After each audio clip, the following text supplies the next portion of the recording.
Nous vous souhaitons la bienvenue à Essen en Allemagne pour le championnat du monde de pétanque qui s'est donc déroulé au nord de l'Allemagne, tout quasiment à la frontière hollandaise d'ailleurs. Et pour commenter cette compétition, eh bien Daniel Floch est à mes côtés, ancien joueur, ou plutôt ex-joueur, pas si ancien que ça, mais ex-joueur. Par contre, journaliste. Daniel, on connaît les concours de la Marseillaise, le Mondial de Millau, Montpellier. Les championnats du monde, c'est une compétition bien particulière. Oui, c'est une compétition comme il peut y en avoir dans les autres sports qui donne des titres et donc ça engendre une énorme pression qu'on ne connaît pas forcément dans les concours ordinaires. Et puis c'est la compétition pas d'un jour mais d'une semaine où finalement tout peut réussir, donc tout le monde peut inquiéter tout le monde. Oui, enfin tout le monde peut inquiéter tout le monde dans la mesure où on a suffisamment d'éléments pour le faire. Mais il est vrai que la pression supplémentaire de cette compétition nous fait reconnaître des joueurs dans des conditions différentes. On les trouve un petit peu fébriles par moments, comme vous le verrez tout à l'heure au cours des images. Et surtout au cours des finales où là la pression était à son maximum. On va donner 2-3 règles, peut-être que tous les téléspectateurs ne connaissent pas la pétanque de compétition. Tout le monde y a joué, tout le monde a peut-être une paire de boules dans le coffre, mais c'est pas pour autant qu'on connaît le règlement. Ça se joue avec 3 joueurs, 2 boules par joueur, et les boules pèsent entre 650 et 800 grammes à peu près. Il y a bien sûr un cochonnet qui est en bois et qui sur une piste de 15 mètres de long et de 4 mètres de large doit être lancé entre 6 et 10 mètres. Ce sont des matchs en 13 points, sauf la finale qui aura lieu en 15 points. C'est d'ailleurs la seule finale, le seul match de l'année de compétition qui se joue en 15 points. Avant de lancer le cochonnet, eh bien, il faut tracer un petit cercle. Le premier joueur qui le lance trace un petit cercle et il faut bien rester dans ce cercle, ce que fait d'ailleurs ce joueur français champion du monde à l'écran. Nous voyons ici quelques images pour nous refamiliariser avec ce jeu et ses aspects spectaculaires et puis avec ses aspects aussi un petit peu pointilleux, on le voit ici. Il n'y a pas eu d'ailleurs, Daniel, durant ce championnat, beaucoup de réclamations. Je veux dire, on a discuté parfois, mais il n'y a pas eu de réclamations, il n'y a pas eu le mauvais esprit d'une compétition. Non, à ce niveau-là, il n'y en a jamais. Même dans les concours internationaux ou nationaux, les joueurs se disciplinent d'eux-mêmes. On rencontre des problèmes au niveau de l'arbitrage et de l'attitude des joueurs que dans les petites compétitions. On voit là la cérémonie d'ouverture. J'ai oublié de vous dire que les joueurs sont bien sûr en self-arbitrage, ce qui prouve bien qu'on fait confiance aux joueurs et que s'il y a un problème, eh bien, on fait appel à un superviseur, à un juge arbitre qui tranche les débats. Ce championnat a été plus international que jamais. On a vu des pays arriver qu'on n'avait jamais vu jusqu'à présent, quelques 40 pays environ, et chaque pays était représenté par 1 ou 2 équipes au choix, par 1 ou 2 équipes, et parfois même 3, ce qui était le cas de la France, puisque la France est championne du monde, et l'Allemagne, puisque l'Allemagne est le pays hôte. L'Allemagne qui a fort bien réussi d'ailleurs dans l'organisation de ce championnat, avec donc un nombre de joueurs conséquent venus, vous le voyez, de tous les coins de la planète. On jette un petit coup d'œil sur cette cérémonie d'ouverture grandiose dans cette Gruga Halle. Quant au président de la fédération allemande, Carsten Koller, eh bien, il nous dit que le monde de la pétanque s'agrandit de jour en jour. Maintenant, c'est une grande famille et comme dans toutes les grandes familles, eh bien, il peut parfois y avoir des problèmes parce que c'est de plus en plus difficile d'organiser un vrai champion du monde et que, ma foi, les pays qui sont capables d'organiser ce championnat ne sont pas si nombreux que ça. Et qu'eux, en Germanie, eh bien, ils ont eu à cœur de montrer que, bien sûr, on jouait et on organisait de très beaux concours de pétanque dans le sud de la France, mais qu'on savait aussi le faire un petit peu plus au nord de notre continent.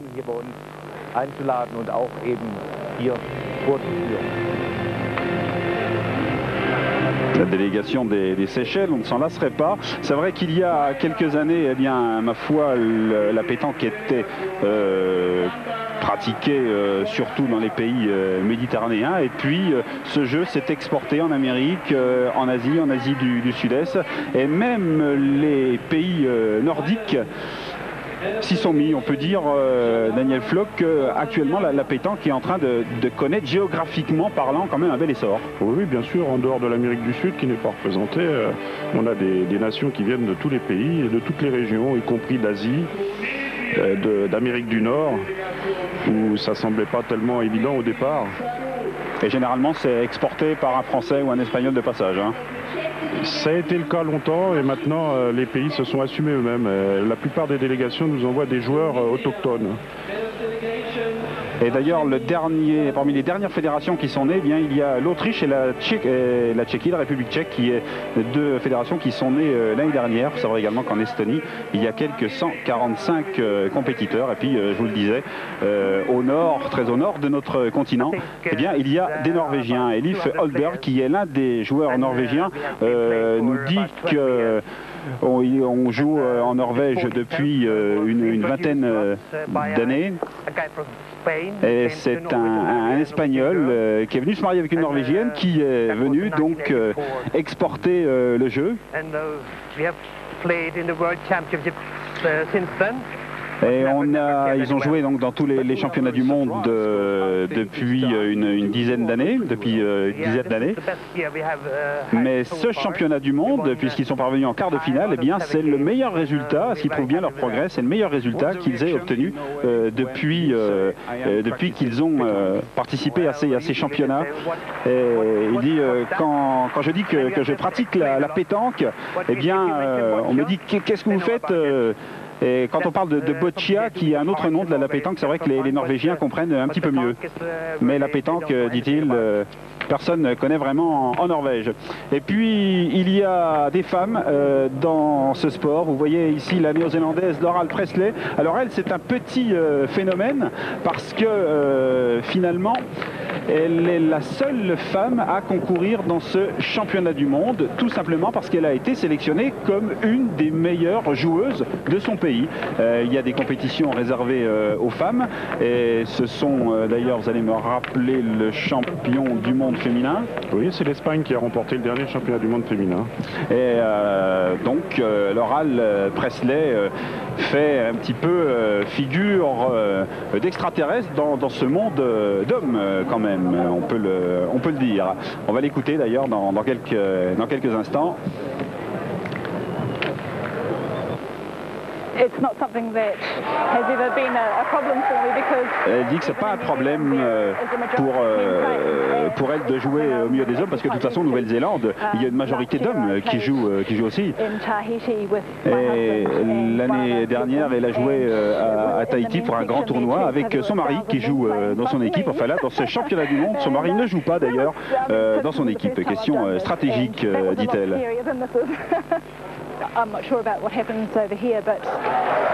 Elle n'est pas très très sûre de ce qui va se passer ici, mais en tout cas elle va beaucoup apprendre à Essen. Et il n'y a pas beaucoup de différence entre les hommes et les femmes finalement dans ce sport d'habileté. Et là on lui dit, vous savez que c'est un jeu un petit peu macho hein, dans le sud de la France ou dans les pays latins. Mais elle dit qu'elle a trouvé que les hommes ici avaient eu une réaction quand même assez positive vis-à-vis d'elle. C'était assez amical. Même quand vous battez les hommes, ouais, voyez, ça a une réaction quand même qui en dit long. Et voici Daniel, les champions du monde et le meilleur joueur au monde. Oui, c'est Philippe Quintet. C'est celui qui est considéré comme le meilleur joueur du monde à l'heure actuelle.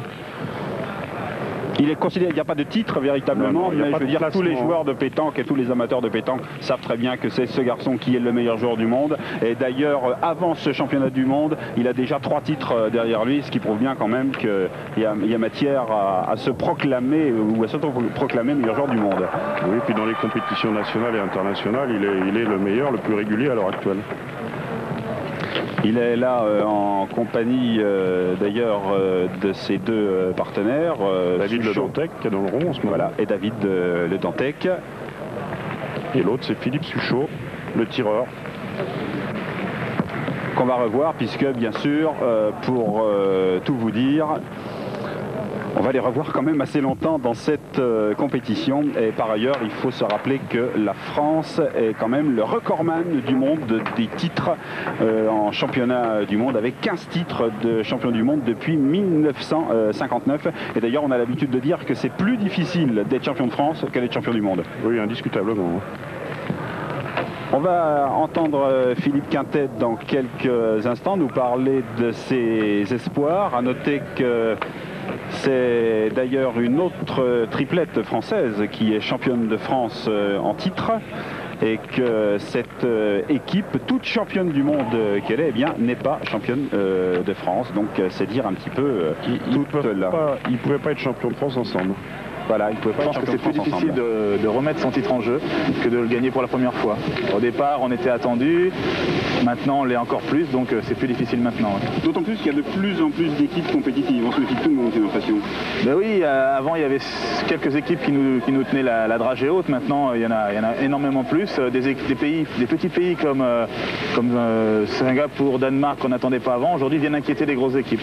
Alors c'est aussi un problème, je veux dire, de concentration, de pression. Elle est de plus en plus grande, cette pression. Ben oui, il y a plus de parties à faire qu'avant, donc plus il y a de parties à faire, et évidemment plus c'est difficile au niveau des nerfs. Physiquement, c'est aussi plus difficile. Ah, physiquement, ça fait 2 jours qu'on joue. Là, on commence le matin tôt, on finit le soir très tard. C'est très dur. C'est très très dur. Néanmoins, vous arrivez, vous, à maintenir un excellent niveau au tir, ce qui, pour l'instant, sauve un petit peu l'équipe. Ben, on a eu du mal un petit peu les 2 premières journées. Bon, maintenant, on arrive dans les parties, je dirais, difficiles, puisque c'est les poules de 4. Ensuite, il y a les quarts de finale. Il faut qu'on soit à notre niveau si on veut espérer garder notre maillot. Sinon, on n'y arrivera pas. Confiant. Bah, confiant, oui. Tant qu'on joue, on est confiant. Ouais, c'est sans doute pas très facile de remettre son titre en jeu. Quant à ce championnat du monde, c'est un véritable marathon. 4 jours de compétition, et si on veut arriver en finale, quasiment 11 ou 13 matchs, il faut avoir de la constance quand même. Hein. Oui, et puis en plus il y a beaucoup de pression, y compris entre les parties. Les joueurs sont dans ce rôle, là, ils n'arrivent pas à quitter le rôle, ils négocient pas toujours très bien leur période de repos. Et c'est vrai que le soir, on les trouve très très fatigués. Toujours difficile, est-ce que je rentre à l'hôtel, est-ce que je reste sur place? Lorsqu'on reste sur place, on s'intéresse aux parties, on vit ça un petit peu de l'intérieur, on s'énerve parfois même un petit peu plus. Il faut dire qu'il n'y a pas suffisamment de terrain tracé pour l'ensemble des compétiteurs, ce qui fait qu'ils jouent en alternance.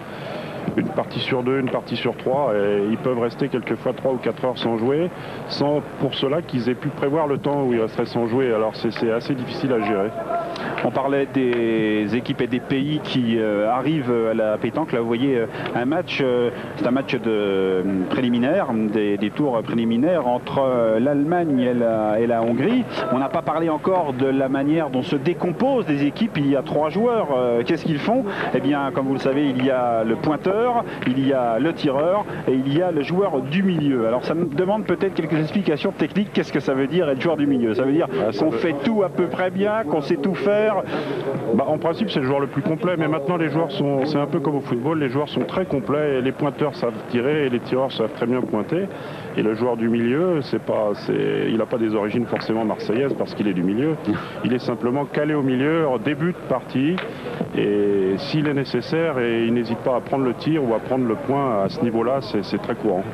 Est-ce que ça peut être aussi le résultat d'une stratégie, c'est-à-dire finalement au dernier moment décider que ça sera peut-être joueur qui va tout du moins tirer en premier, même s'il n'est pas le tireur, mais tirer en premier au moins?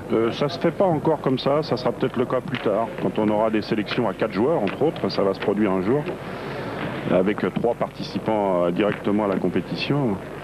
Pour l'instant, non. En principe, au début des parties, le pointeur pointe et le tireur tire. Mais assez rapidement, ça peut évoluer.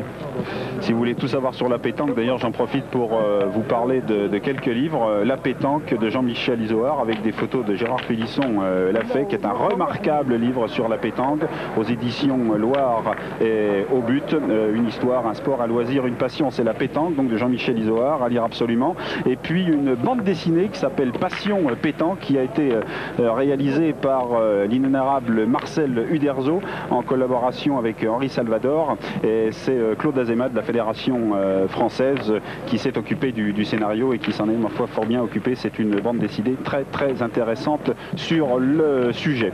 Nous revoyons donc quelques parties, des parties, on l'a dit, d'un très très grand fair play suivi par ce public allemand. On espérait quand même, Daniel, et je crois qu'on l'espère un petit peu à tous les championnats du monde, que quelques pays viennent un petit peu bousculer la hiérarchie. Bon, c'est vrai que les Français sont là depuis très très longtemps, certains pays nord-africains sont là depuis très très longtemps. Est-ce qu'on peut espérer un jour que les pays dont on parlait il y a quelques instants, pourquoi pas la Norvège, l'Allemagne, viennent se mêler de manière un petit peu plus sensible et évidente au très haut niveau international? On n'en est pas là, mais il y a quand même des pays qui ont traditionnellement inquiété les Français, qui sont les pays du Maghreb, et maintenant les Belges ou les Espagnols. Mais il faut dire à ce propos qu'avant 88, la France envoyait aux championnats du monde les champions de France et les vice-champions de France. Et il se trouvait que quelquefois, ces équipes étaient arrivées grâce à une bonne journée, une bonne compétition à figurer en finale du championnat de France, mais n'étaient pas forcément compétitives au niveau international. Et depuis 88, la France opère des sélections et envoie donc les meilleurs joueurs aux championnats du monde. Et n'hésite pas à prendre des joueurs d'origine complètement différente sur le plan géographique. C'est pour ça que tout à l'heure je disais que les champions du monde ne pouvaient pas être champions de France ensemble, ils ne sont pas dans les mêmes clubs. Alors depuis 88, c'est vrai que la France a toujours gagné, sauf en 1990 où le Maroc, une grosse équipe du Maroc avec des anciens champions du monde, avait créé la surprise. Et peut-être, je vous en prie. Depuis, c'est toujours les Français qui gagnent. Et depuis quelques années, eh bien, on assiste également à des championnats du monde junior qui ont lieu tous les 2 ans. Donc là, on peut penser aussi que la qualité de formation va bientôt rentrer en ligne de compte. Alors au niveau des juniors, on peut dire qu'il y a une évolution là, parce que il y a eu 5 titres distribués. Les 2 premiers ont été attribués aux Français, sans grosse discussion. Et puis depuis, les Français ne gagnent plus. Les Belges ont gagné 2 années de suite. Et les derniers tenants du titre sont des Espagnols qui ont dominé la compétition puisqu'ils avaient leurs 2 équipes en finale. Et on peut dire que 2 des champions du monde en titre participaient à la compétition internationale senior cette année dans 2 équipes différentes. Et là, nous voyons un match en vert, la Mauritanie, et en noir, la Belgique, qui a remporté la Coupe des Nations. Alors, la Coupe des Nations, il faut bien le dire, c'est quand même une espèce de consolante par rapport à la compétition du championnat du monde, c'est-à-dire que toutes les équipes qui sont éliminées au premier tour, eh bien, passent en Coupe des Nations.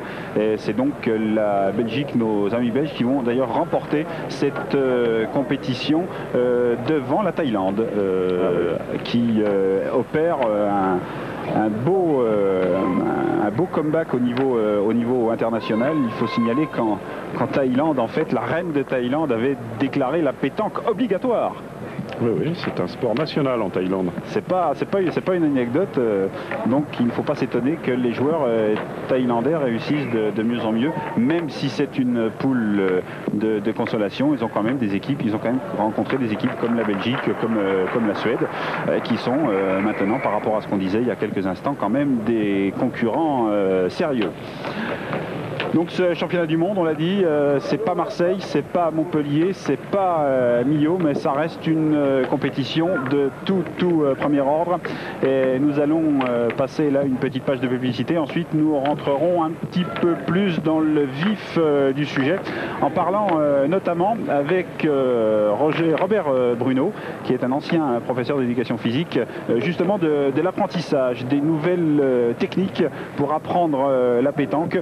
On pense véritablement maintenant à faire en sorte qu'il y ait une véritable formation et faire en sorte aussi que la pétanque soit reconnue au niveau de la formation comme étant un véritable sport. Le choc des extrêmes, c'était en match préliminaire avec l'équipe de France de Marco Foyo cette fois-ci, qui lui aussi est considéré comme un excellent joueur. C'est un petit peu comme Quintet, une des légendes vivantes de ce sport. Et là, ils sont donc opposés à cette équipe nouvellement arrivée de Singapour. On parlait avec Daniel il y a quelques instants de la formation. C'est vrai que pour l'instant, en fait, la pétanque s'apprenait quasiment en famille ou s'apprenait par l'ancien, mais sans véritable pédagogie. Oui, ça se fait au niveau des clubs, mais il n'y a pas d'entraîneur, il n'y a pas de formation comme ça peut se faire dans les autres sports. Ce qu'on peut dire par contre, c'est qu'au niveau international, là, ça peut s'apparenter à tous les sports. Au niveau de la pression et de l'intensité physique et des compétiteurs. Mais au niveau des jeunes, c'est pas encore très répandu. Ça demande à progresser à ce niveau-là. Et c'est lorsqu'on voit d'ailleurs ces joueurs de Singapour, qui sont quand même d'excellents joueurs, qui pourraient donner beaucoup de leçons à des joueurs de pétanque qui se croient très bons. Et c'est en voyant justement la différence entre ces joueurs et l'équipe de France de Marco Foyo qu'on peut voir tout le chemin qu'il y a à parcourir entre être un joueur de pétanque, même un bon joueur de pétanque, et être un très bon joueur de pétanque. voit que le terrain est un terrain qui demande à ce que les boules soient envoyées. On ne peut pas les faire rouler. Et techniquement, c'est pas évident. Il n'y a pas beaucoup de joueurs qui peuvent se permettre d'envoyer les boules comme ça pendant 2 ou 3 jours. Et d'ailleurs, on verra plus tard qu'on a eu des grosses surprises à ce niveau-là. Parmi les meilleurs joueurs de la compétition. Des joueurs qui se sont décomposés. Oui, donc c'est ce qu'il essaye de faire là et qui réussit d'ailleurs fort bien, ce joueur de Singapour, avec un très beau toucher. Michel Briand va au rond. Michel Briand est le champion de France tête-à-tête en titre. Il est du Gard. Et il n'en a pas raté beaucoup non plus. C'est un carreau.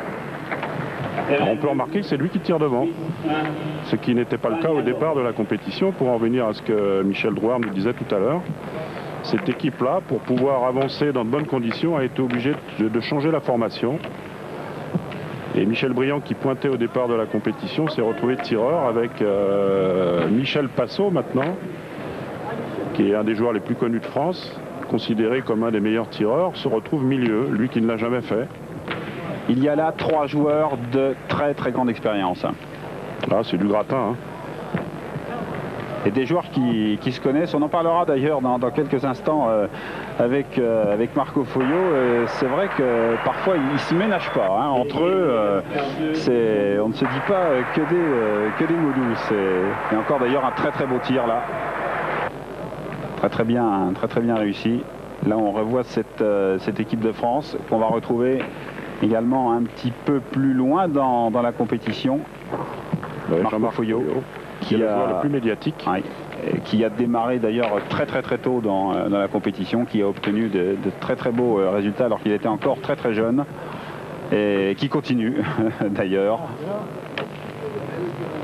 On parlera d'ailleurs avec lui dans quelques instants de la pression. Mais là, on va écouter Robert Bruno, qui est un ancien prof d'éducation physique, qui est tombé en amour devant la pétanque et qui a décidé de développer une pédagogie bien particulière sur ce sport. Il a d'ailleurs écrit récemment un livre sur le sujet.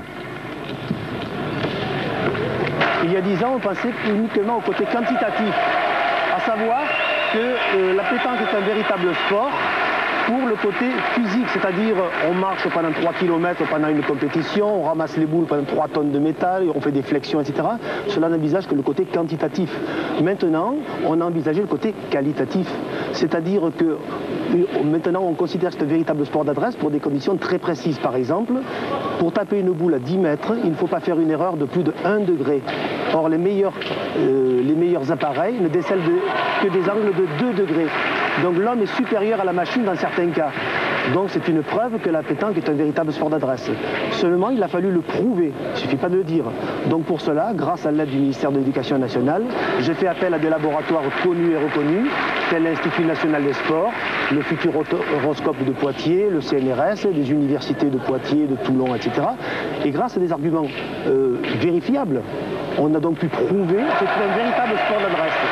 Donc, à partir du moment que c'est un véritable sport d'adresse, on peut l'enseigner aux enfants dans les écoles et peut-être le représenter aux Jeux Olympiques. Alors ça ne sera pas à Sydney, mais pourquoi pas après. En tout cas, donc si vous voulez tout connaître de la technique pour débuter, la technique des champions, eh bien il y a ce livre de Robert Bruno qui s'appelle Les secrets de la pétanque et du jeu provençal pour que la pétanque soit véritablement un sport. Là, on arrive à un moment qui a été extraordinaire dans ce championnat du monde. C'était d'ailleurs toujours lors des préliminaires, me semble-t-il, ou des 8e de finale. Dans les groupes. Dans les groupes. Il y en a eu 2 d'ailleurs de matchs. Un match entre l'équipe de France, championne du monde, France 3, et l'équipe d'Algérie. Là, il va se passer quelque chose de tout à fait extraordinaire. On va suivre la fin de cette mène alors que la France mène 9-6 sur une partie qui se joue en 13 points, c'est-à-dire quand même assez près de la victoire. On va regarder ce qui va se passer. C'est assez fabuleux. On a assisté à certains retournement de situation vraiment extraordinaire. Bon, pour tout vous dire, les Algériens vont faire un bond considérable. On ne vous dit pas de combien de points, mais ce qu'ils vont réaliser sur cette mène-là est extraordinaire. C'est Philippe Quintet qui pointe.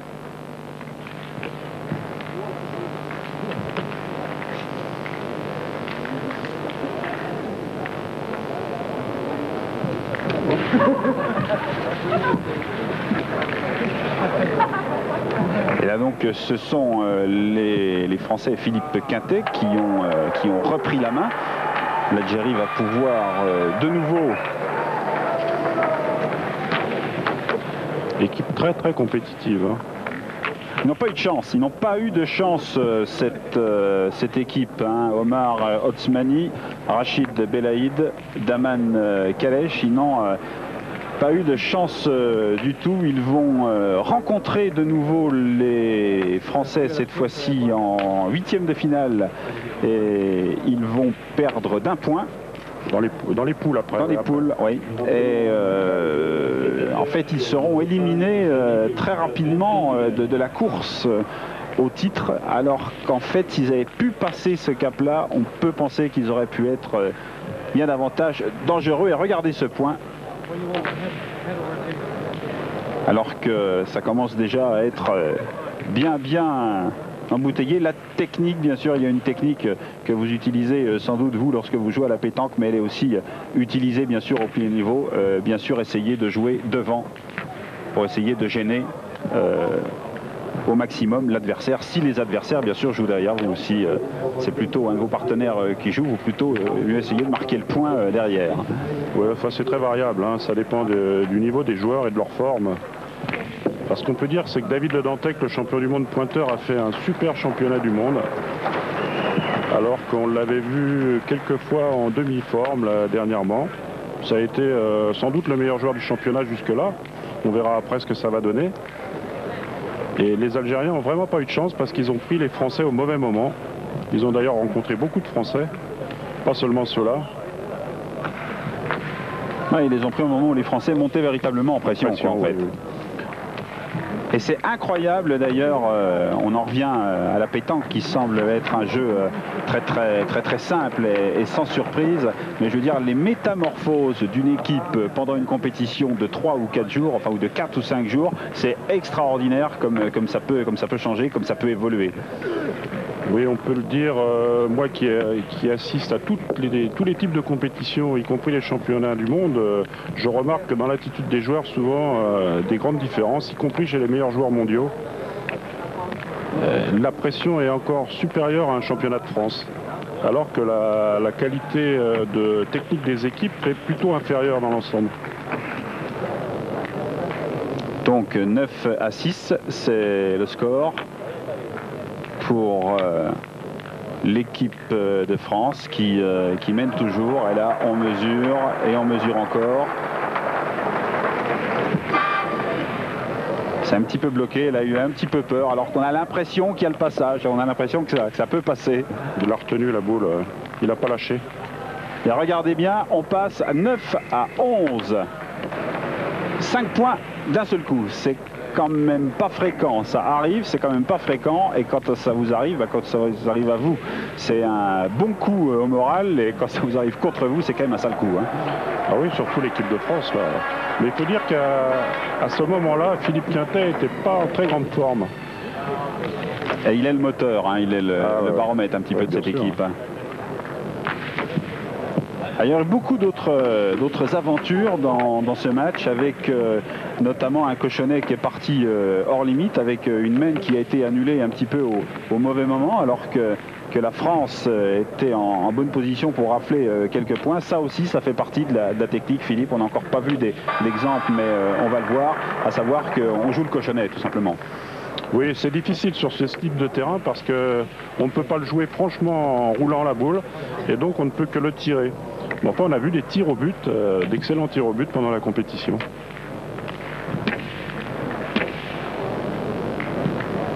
Et là donc on fait venir le juge arbitre parce qu'on discute certains points. On reviendra d'ailleurs, le juge arbitre reviendra dans quelques instants, cette fois-ci pour vérifier la distance entre le lanceur et le cochonnet. Donc il s'est passé énormément, vraiment énormément de choses dans cette partie.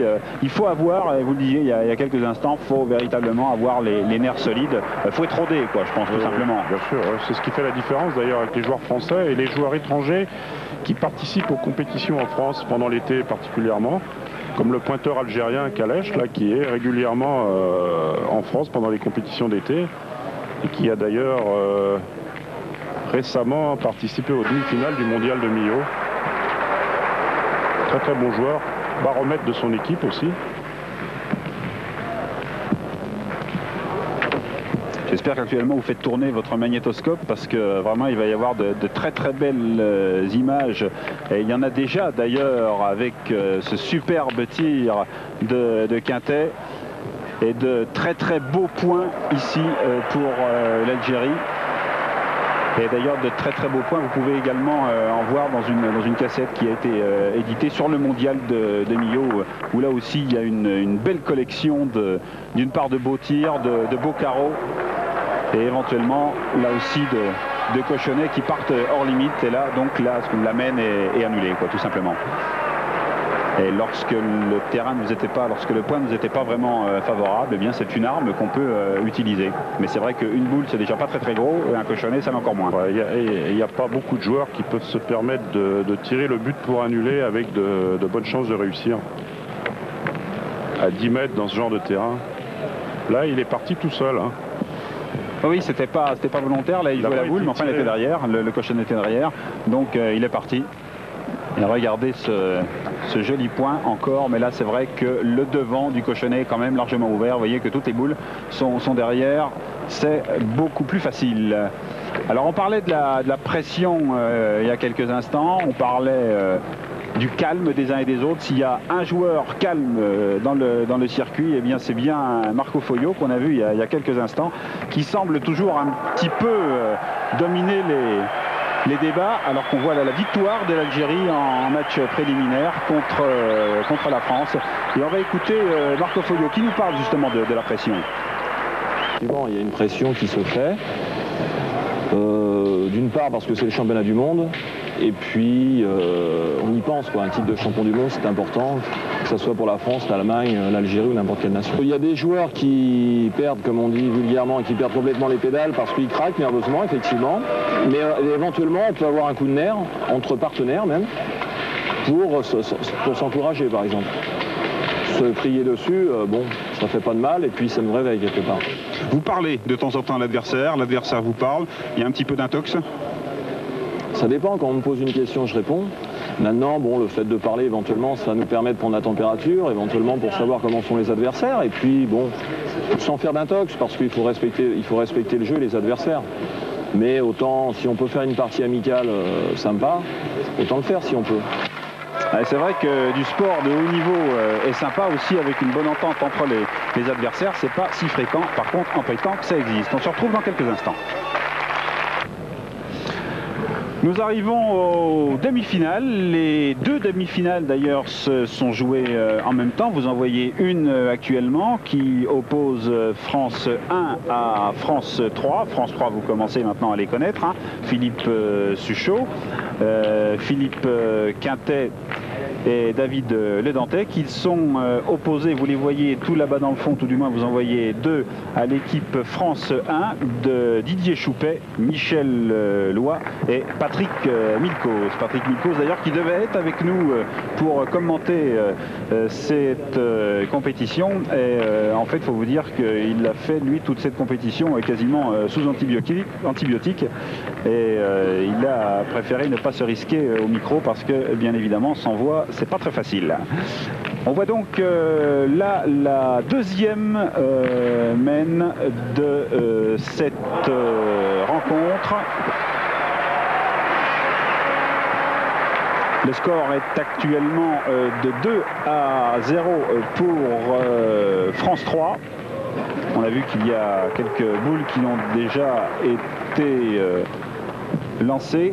Et là, c'est tempête sous les crânes, quoi. Hein. Ouais, il y a une pression supplémentaire qui tient au fait que ces équipes-là se craignent. Se respectent, mais se craignent beaucoup. Et même s'il y a des copains dans les deux corps, on ne se fait pas de cadeau. Alors là, c'est Didier Choupet qui est reconnu comme l'un des meilleurs tireurs du monde depuis une quinzaine d'années. Champion de France en titre. Un style un peu particulier, il monte très haut le bras derrière. Une grande souplesse d'épaule.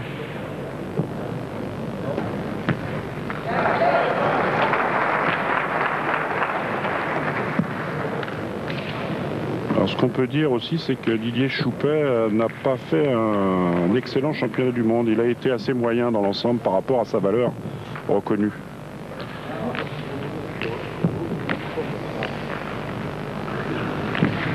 Et beaucoup, c'est ce qui est vraiment admirable dans cette pétanque, c'est le fair play, c'est-à-dire même lorsque une équipe décide de mesurer, c'est-à-dire même lorsque un des joueurs pense avoir la vérité en matière de mesure à l'œil, si l'autre équipe décide de mesurer, il n'y a absolument aucune suspicion dans ce désir-là.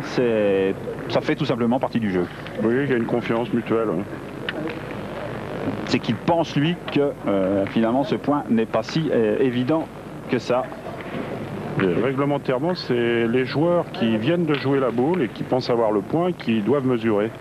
Et s'il y a un litige, à ce moment-là, on fait appel à l'arbitre.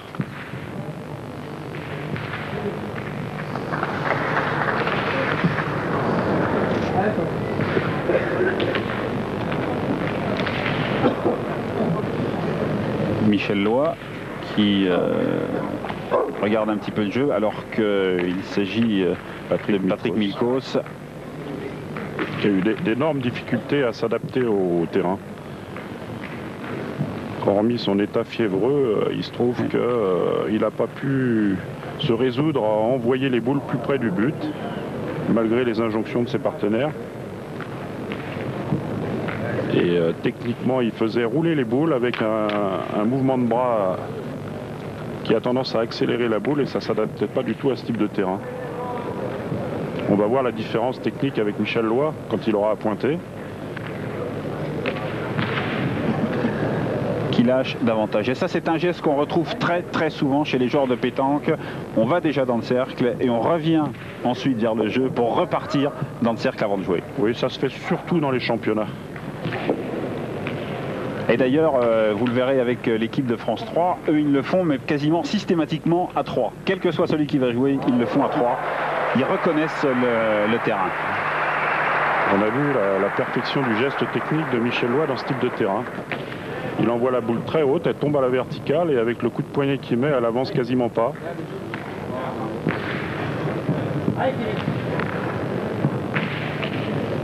Voilà, ce plombé est quand même superbe. Mais Philippe Quintet va tenter de déloger cette très belle boule. Et regardez le geste, regardez la vitesse de bras constante d'un moment. Enfin, vous allez voir dans quelques instants, parce que comme je le disais, il repart donc vers le jeu. Mais vous allez voir la vitesse de bras au moment du tir. Pas spécialement très rapide, mais une très grande constance de vitesse qu'aimerait peut-être bien avoir certains joueurs de golf, par exemple. Au niveau du bras, c'est un des plus beaux styles. Là, on n'a pas l'impression qu'il y a finalement une accélération. La vitesse, il semble tout de suite prendre la bonne vitesse et ensuite accompagner sa balle, sa boule, pardon, jusqu'à la fin.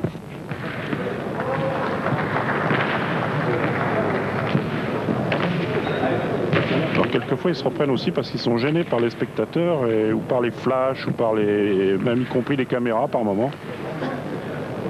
Ah, cette télévision, c'est... Ah oui, oui. Les caméras d'Eurosport. En tout cas, ça nous fait extrêmement plaisir de pouvoir retransmettre cette compétition, ces championnats du monde qui ont été d'un excellent niveau, qui nous ont fait découvrir d'autres pays aussi, qui nous ont fait découvrir un sport en pleine évolution, peut-être même en pleine révolution également. Et un public allemand que vous voyez ici sage et passionné, mais qui a su s'enflammer aussi, d'une part pour son équipe, ce qui est bien normal, mais aussi pour ce niveau de jeu qu'il n'a pas l'habitude de voir très souvent. Regardez ce que je vous disais il y a quelques instants, là ils viennent K2, mais d'habitude... Ils sont très solidaires, ils se couvrent mutuellement. Quand un joueur est dans le rond, il y a ces deux partenaires qui se partagent le champ, un de chaque côté, afin de protéger celui qui est dans le rond. On croirait qu'ils se dirigent vers règlement de compte à hockey choral, mais pas du tout. Ils vont tout simplement consulter le jeu Et à noter bien sûr qu'on n'a pas le droit, c'est une règle de préparer le terrain. On peut éventuellement réparer les dommages qui ont été causés par la boule précédente, mais bien sûr on peut pas. La dernière boule jouée, oui. Voilà, on peut pas préparer le terrain, ça serait quand même un petit peu trop facile. Et bien sûr, chacun a ses tics, ses manières. C'est toujours entre le tic et la superstition, quoi, finalement. Oui, c'est simplement pour la concentration, il n'y a rien de technique là-dedans.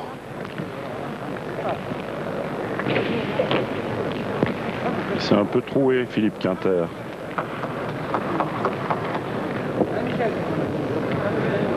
Et là, pour l'instant, donc, toujours 2-0 pour l'équipe France 3. Toujours 2-0 pour le Dantec, Suchot et Quintet. Mais pour l'instant, la bonne opération, et peut-être même la très bonne opération, elle semble être pour Choupet, Loy et Milkos, avec Michel Loy ici au plombé. Il rajoute. Qui rajoute un point. Ils peuvent faire 3 points dans cette pète.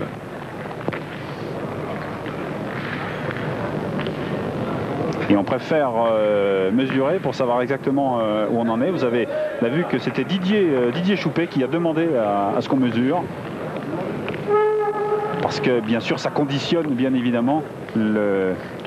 Oui, s'il y a 2 points par terre, il va pointer sa boule, et s'il n'y en a qu'un mais que la deuxième boule rentre en tirant, il préfère tirer. Parce qu'il peut bien sûr y avoir une boule adverse qui couvre éventuellement une ou deux bonnes boules de sa propre équipe.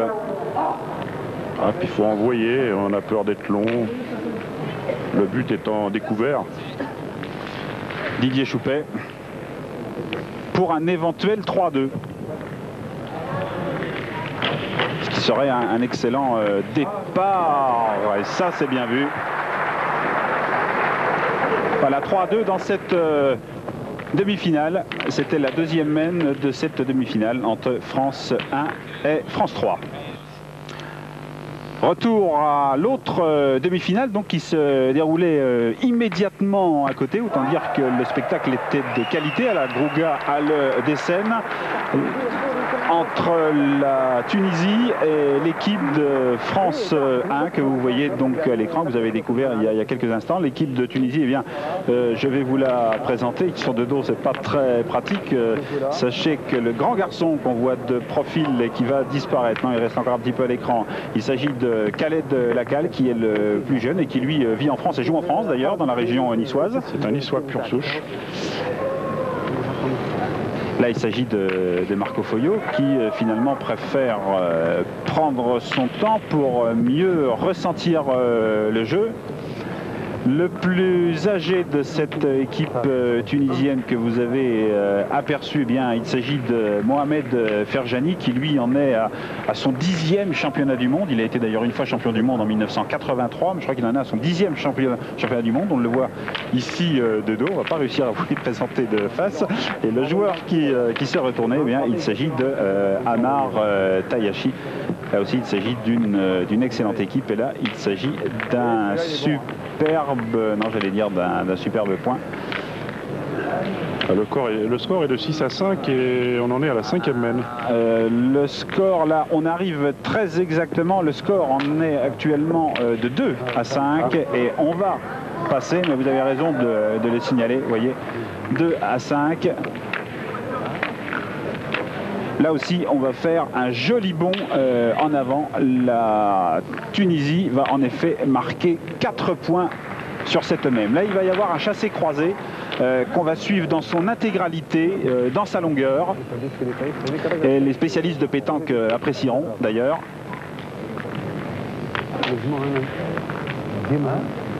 Marco Foglio a fait 2 points assez mauvais, disons bâtard, et Michel Briand a manqué double. Passot est l'orphelin de l'équipe là sur cette même.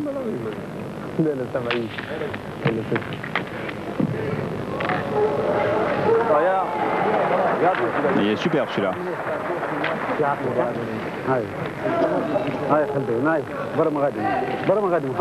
Passot devenu presque pointeur, ça fera sourire les connaisseurs. Savoir se convertir. Ah, oui. Khaled Lacal qui va jouer.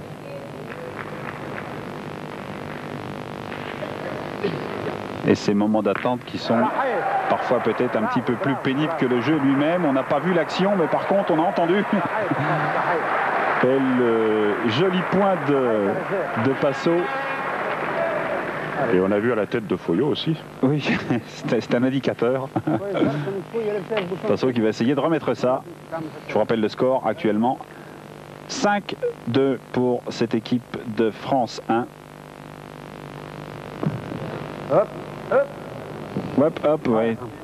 On essaye de crier pour arrêter cette boule. Ça marche rarement. Néanmoins, Passo a repris le point. Et c'est Mohamed Ferjani, qui lui aussi d'ailleurs est un ancien tireur converti pointeur. Enfin, il lui arrive de tirer, bien sûr, dans le cadre... Oui, c'est la première milieu, saison où il joue milieu. Hein. Voilà. Il a toujours joué tireur. Et ce geste très particulier, on a d'ailleurs du mal à penser qu'il a été tireur par le passé, parce qu'il a un geste tant de pointeur que de tireur qui est quand même pas très académique, quoi. Il y a un petit coup de poignet sur la fin. Il ne sert que du poignet. Alors que la mode est quand même beaucoup plus à l'amplitude du geste maintenant. Là, c'est passé bien près. Et ils sont en train d'accumuler les points. Alors, Khaled Lacal avait participé au dernier championnat du monde et avait d'ailleurs perdu en quart de finale.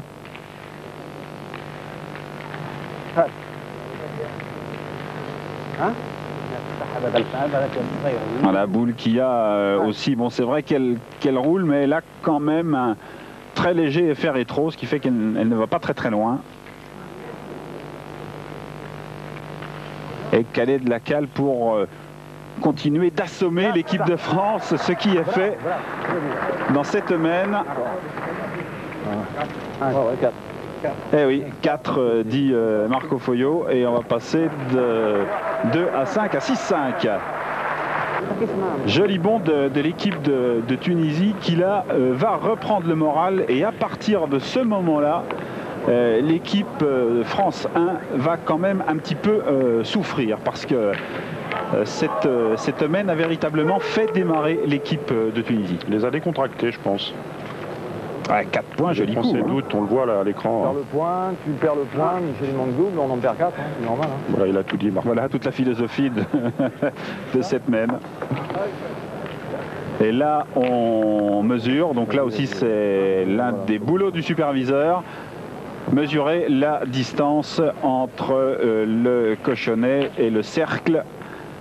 Et là, semble-t-il, on pense qu'il y a un petit peu plus de 10 mètres. Eh bien, dans ces cas-là, c'est pas compliqué, on le relance. Mais c'est vrai que pour les équipes qui aiment le jeu long, être à 9 mètres ou 9 mètres 50, c'est quand même intéressant, quoi.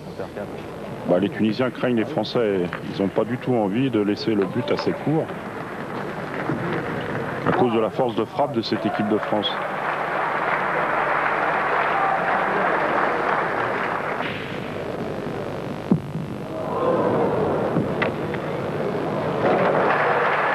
Ça, c'est super. Mais vous voyez que ce terrain fait quand même des facéties, hein, savoir que même lorsqu'une boule est prête à mourir près du cochonnet, il y a toujours une pierre, un petit caillou, un petit monticule qui la dévie. C'était cette espèce de conglomérat de gros graviers et de sable n'était pas facile à jouer finalement. C'est du terrain rapporté. Les trajectoires sont difficiles à tenir sur ce genre de terrain. Il y a d'ailleurs une partie de la technique qu'on ne peut pas appliquer. Les demi-rafles, les refentes, la recherche des devant de ball, c'est quasiment impossible sur ce genre de terrain.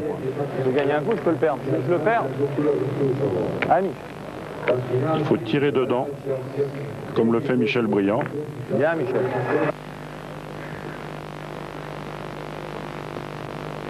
Voilà. Et un joli tir là de Khaled Lacal, qui jusqu'à ces demi-finales a connu une assez bonne réussite. Mais comme on l'a dit, il faut que ça puisse durer tout un tournoi. Ça, c'est la mienne. En toute rigueur, son tir n'était pas bon puisque la boule n'était pas encore tombée, qu'il était déjà sorti. Déjà sorti du rond, oui. Regardez, hop. Ah, pas trop. Ça aussi, c'est un espèce de réflexe. En fait, il a eu l'impression que sa boule partait un petit peu de côté et avec le corps, il essaye ensuite de rattraper sa boule. Ça, c'est purement psychologique. Ça marche jamais, sauf à avoir des dons très très particuliers. Et donc on va quitter cette partie, mais là la France a donc repris le dessus, 7-6 dans cette partie. On revient au match entre France 1 et France 3. C'est très très très serré, nous en sommes à 7-7. Je vais d'ailleurs vous donner l'évolution du score entre France 1 et France 3, 0-2, 3-2, 7-2, 7-7. C'est-à-dire qu'on a quand même évolué par bond assez conséquent. Les deux équipes ont eu chacune à leur tour une mène très favorable. La troisième mène a été terminée brillamment par Michel Loy qui a fait deux belles frappes pour 4 points. Et la mène suivante, ce sont les champions du monde en titre qui ont fait 5 points.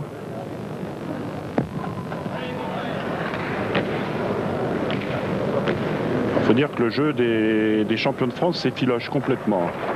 Particulièrement au point devant, Patrick Pilkos ne s'est pas adapté. Et Didier Choupet s'est mis à manquer les boules.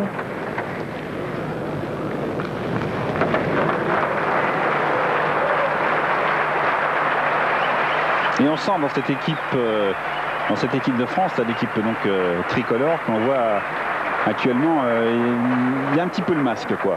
C'est pas la joie, quoi. Choupet. Oui. C'est pas la joie là sur ce championnat. On sent qu'ils sentent que ça va pas très bien.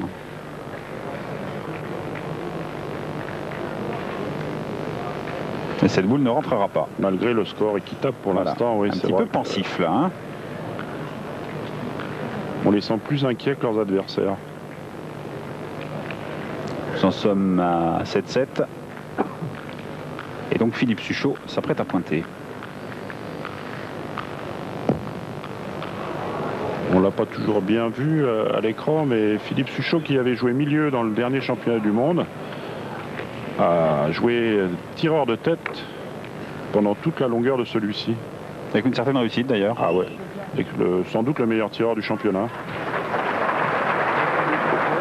Quand dans une équipe on a deux tireurs comme Philippe Suchot et comme Quintet, je ne dirais pas qu'on peut se permettre de laisser partir un petit peu de jeu, mais ça rassure, quoi. Puis on peut dire 3 tireurs, parce que David Le Dantec, il en vient. C'est vrai aussi.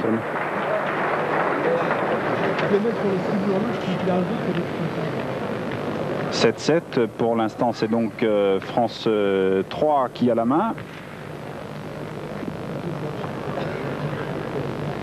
Et là, sans problème, on partage les points. Et on va arriver à 7-10. Donc 7-10 dans ce match entre France 1 et France 3. Donc France 3 mène 10-7 face à France 1. On est en train d'ailleurs de mesurer le 3e point.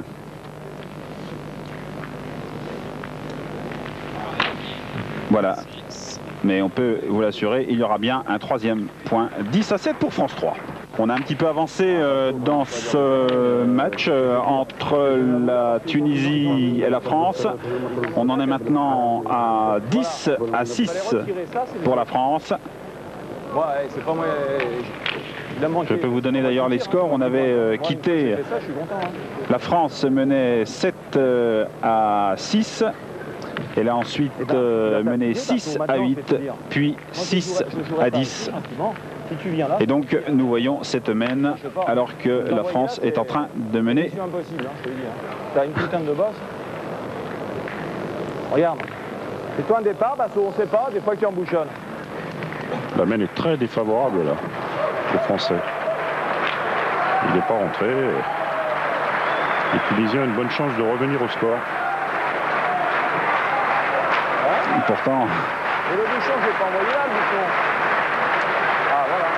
Les Tunisiens avaient d'ailleurs battu en quart de finale l'équipe d'Allemagne, encouragée par ses supporters. Ah ben jouer à domicile, c'est normal. Hein. On serait que dans une salle de basket. Hein? Qu'est-ce qu'on a fait nous? Et là, vous voyez Il n'y a plus aucune boule de disponible dans le camp français.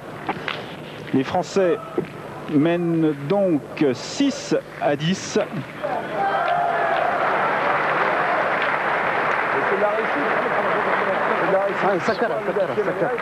Et là, ils ont une occasion, les Tunisiens, de revenir au score. Et ça, c'est terrible. Lorsque vous n'avez plus de boule et que vous devez ainsi subir l'adversaire sans avoir le moyen de lui répliquer, on a l'impression que c'est un petit peu le tapis rouge qui est ouvert à l'adversaire.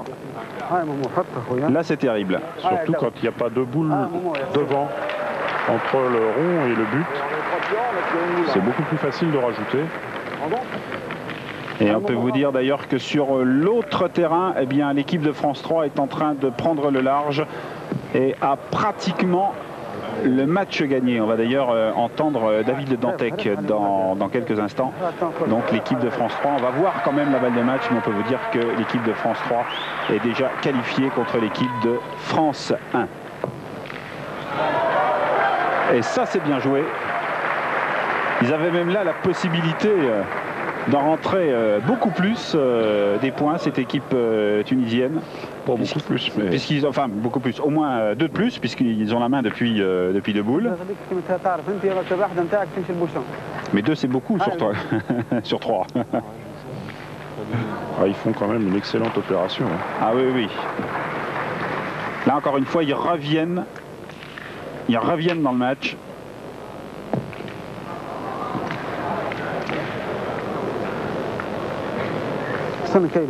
Les Français ont rencontré beaucoup de difficultés au cours de ce championnat, l'équipe Afoyo, puisque à l'occasion d'une partie de poule contre l'équipe tenante du titre de Philippe Quintet, ils ont pris une Fanny mémorable. Et une roue de bicyclette. Pour l'anecdote, on peut dire que alors que l'équipe Quintet menait de 7-0, elle a fait une même de 6 points avec un recul de David Le Dantec pour la gagne, alors que s'il manquait, le score aurait été de 1-7. Ce qui a fait une partie qui a duré une vingtaine de minutes, voilà. À peu près. Une partie en 13 points peut varier entre 20 minutes et 2h30. Oh, on a vu même plus. Ça. Ouais, oui, même plus. Il y a 2 ans, en demi-finale du championnat du monde, 3h03 pour les Belges contre Foyo. Et voilà, c'était donc la dernière boule tunisienne pour un score de 10-10.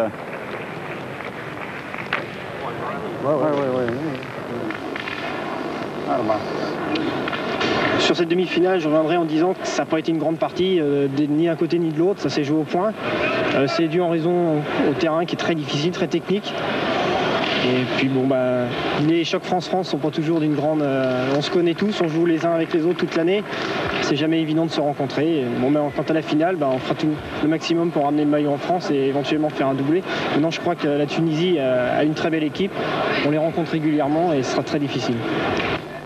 D'ailleurs, on va voir la mène de match entre France 1 et France 3. Le score est actuellement de 11-7 pour l'équipe de France 3. On en était resté à 10-7.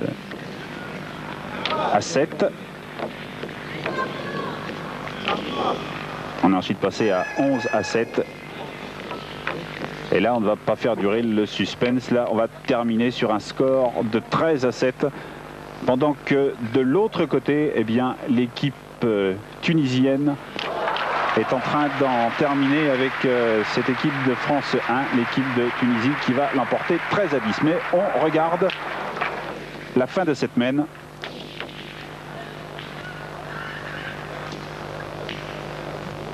Avec Michel Loy qui a pris le tir.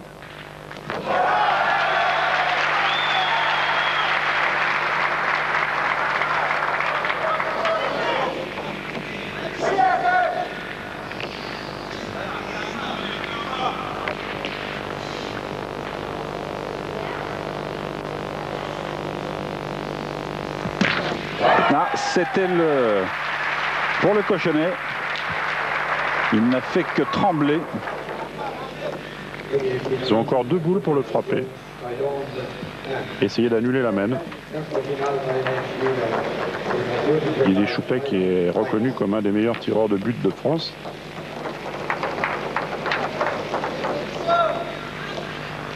D'ailleurs, en demi-finale l'année dernière, il l'avait sorti 2 fois avant de perdre contre Quintet. C'est une arme qu'il faut savoir utiliser avec parcimonie, mais il faut savoir l'utiliser quand même. Ça sert. Et on insiste. Puisque vous voyez derrière une première ligne bleue, c'est la limite du terrain, et derrière une deuxième ligne bleue. Et au-delà de cette deuxième ligne bleue, eh bien, ce n'est plus jouable. C'est la ligne de perte. Voilà, la ligne de perte. Et donc, on repart sur une autre mène. Celle-ci est annulée tout simplement.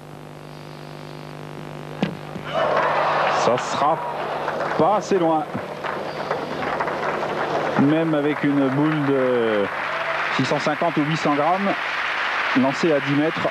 Il est à 11 pas là, 11 mètres du rond. Ouais, même là 11 mètres puisque ça avait bougé déjà un petit peu auparavant. Il ne reste plus une boule à Patrick Milkos.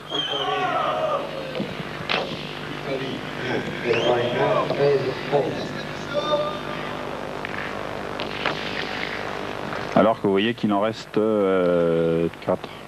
4. Et Dantec doit encore en avoir une. Oui, oui. Effectivement, ben le voilà d'ailleurs.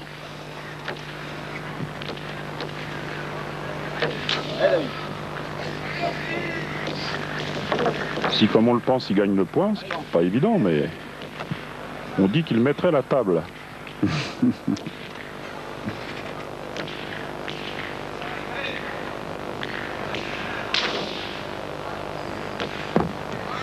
Oh là, elle n'avait même pas besoin d'être aussi belle, mais elle est superbe.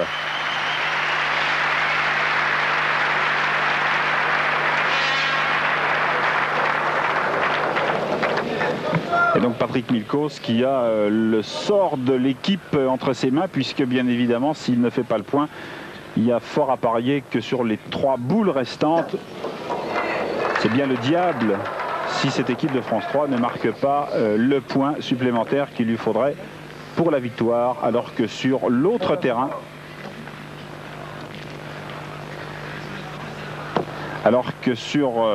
l'autre terrain, eh bien la Tunisie vient de l'emporter face à l'équipe de France 1, 13-10. On va d'ailleurs entendre dans quelques instants la réaction de Khaled Lacal.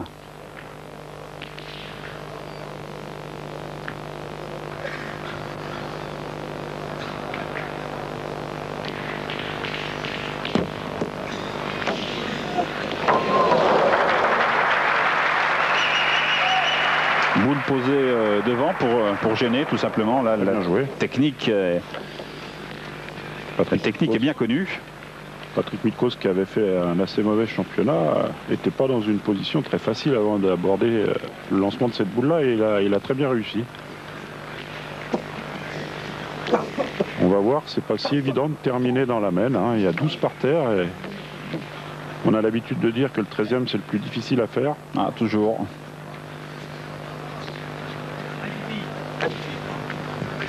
Philippe Suchot, qui est le tireur, va pointer sa boule, laissant à Philippe Quintet 2 boules en main, ce qui lui permettra éventuellement de tirer 2 fois si nécessaire. Donc il n'a même pas besoin en fait de jouer une meilleure boule, puisqu'il sait que derrière il y a Philippe Quintet, et en fait Philippe Quintet avec 2 boules, lui qui évolue à 90 ou 95 voire 100% de réussite au tir sur une partie. Oui, et puis il tire particulièrement bien de loin. Donc on l'a vu plusieurs fois au cours du championnat. Quand le bouchon se décalait, c'est souvent Philippe Quintet qui gardait ses boules pour tirer de loin. Alors, Suchot est rentré. Il y a un choix tactique à faire, où on pointe ou on tire. C'est extraordinaire cette scène. Je veux dire, les 3 joueurs qui reviennent vers le rond avant de repartir ensemble vers le terrain. Philippe a son idée, il a envie de tirer, mais il a besoin de l'accord de ses partenaires. Au cas où il manquerait, il ne voudrait pas avoir de reproches sans doute. C'est très collégial. Oui, oui. Donc il a eu l'assentiment de ses partenaires, il va donc tirer. à 11 mètres. Et ça suffit. Et c'est gagné donc pour l'équipe de France 3. On va maintenant entendre Khaled Lacal de l'équipe de Tunisie qui s'est donc qualifié pour la finale face à l'équipe de France, à la 3e équipe de France.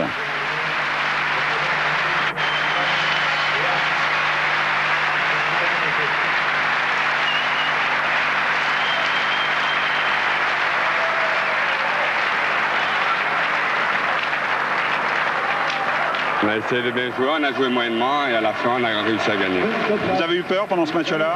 Non, je n'ai pas eu peur, mais je pensais tellement pouvoir gagner sur la main, alors j'ai réussi. Et ce dernier point, je veux dire, vous le gagnez sur la concentration? Oui, c'est sur la concentration. Voilà. Et en l'air, j'ai vu qu'elle gagnait. Vous étiez sûr de gagner ce match-là? Non, je n'étais pas sûr, mais bon, quand on est 10 à 10, après tout peut arriver. Voilà. C'est le dernier point qui fait la différence. C'est une surprise pour vous d'arriver en finale de ce champion du monde? Une surprise, je pense pas. Bon, on a la France qui est dure à battre, après il y a la Belgique, après il y a nous peut-être. Voilà. Donc maintenant tous les espoirs sont permis? Bien sûr, on ne sait jamais. Eh bien, nous y voici à cette finale des championnats du monde de pétanque ici à Essen, à la Gruga Halle de Essen, entre la France, entre l'équipe championne du monde avec le maillot arc-en-ciel et cette surprenante équipe de Tunisie. Très sincèrement, même au vu des quarts de finale, s'il avait fallu trouver un partenaire de finale à l'équipe championne du monde, on n'aurait pas beaucoup parié sur la Tunisie. Non, non, non, on pariait plutôt sur le Maroc qui a perdu en quart de finale. Éventuellement pour brouiller les cartes. Mais pas la Tunisie, effectivement, sur le jeu qu'ils nous avaient montré. Et d'ailleurs, ils ont gagné leur demi-finale beaucoup plus parce que les Français l'ont perdu. Oui, oui, les Français se sont un petit peu battus eux-mêmes.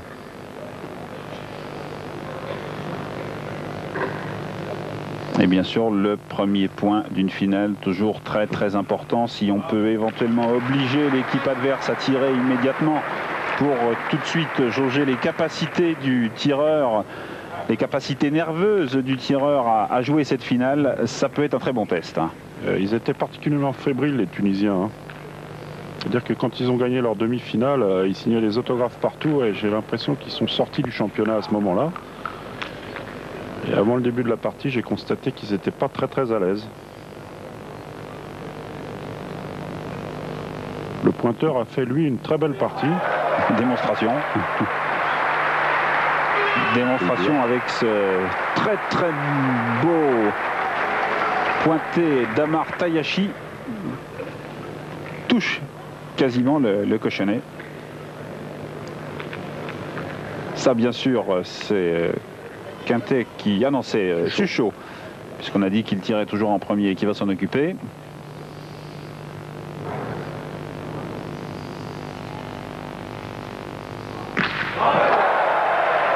Bien tiré. Très beau recul, sans toucher au but au passage.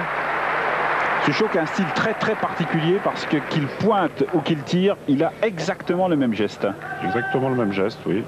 Il démarre très doucement. Très décomposé. Et de nouveau Amar Tayashi pour essayer si possible de replacer la même boule. C'est moins bien, mais ça prend le point quand même.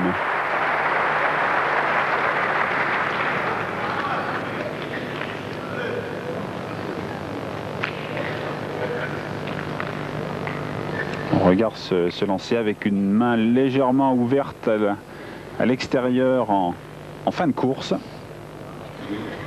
Pour l'anecdote, on peut dire que la troisième place a été jouée entre deux équipes françaises et que c'est l'équipe Foyot qui l'a gagnée.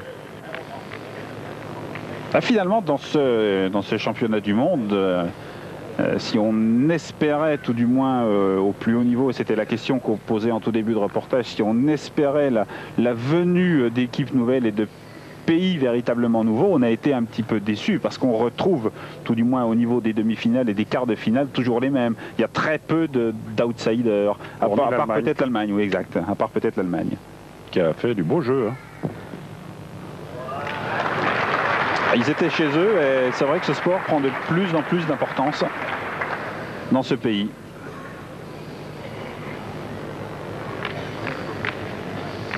Il y avait une équipe d'Espagne et une équipe d'Italie aussi en quart de finale.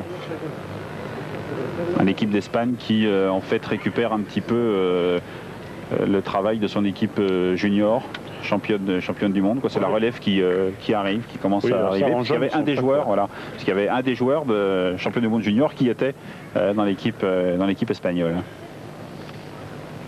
Cette équipe espagnole en quart de finale, elle s'est fait exploser entre guillemets par les tenants du titre.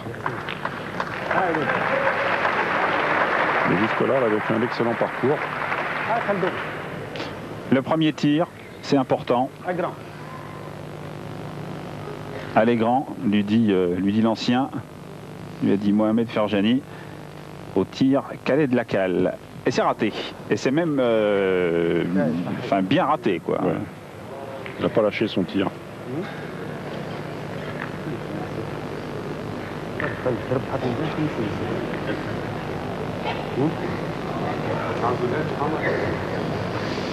Là, ils vont faire un choix tactique un peu discutable, comme on va le voir.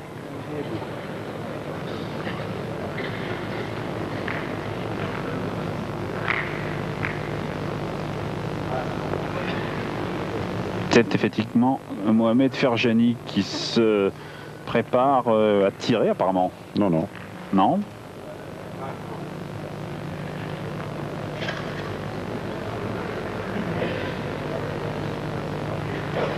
Lui, il va pointer sa boule.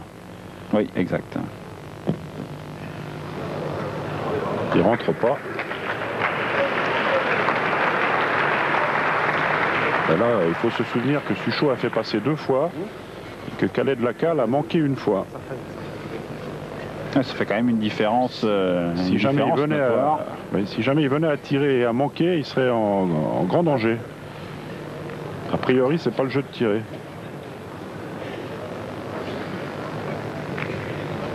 Quand on sait que Quintet a encore 2 boules de tir en main.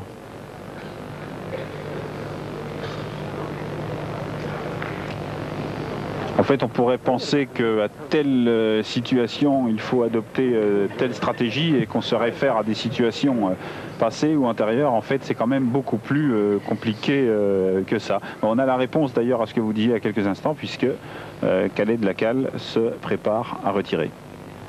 Avec interdiction de manquer. Et pourtant. Et il a manqué.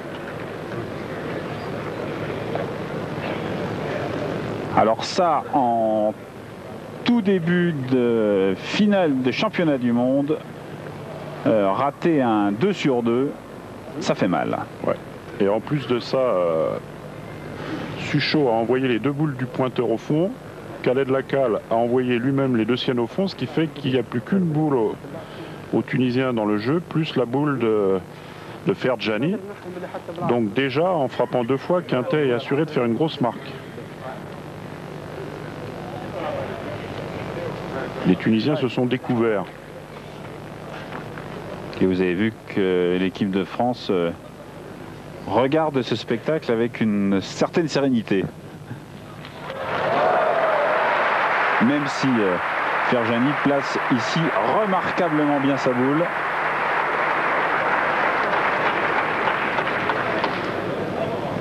Suchot va s'en occuper. Regardez ce geste. Au poignet, oui.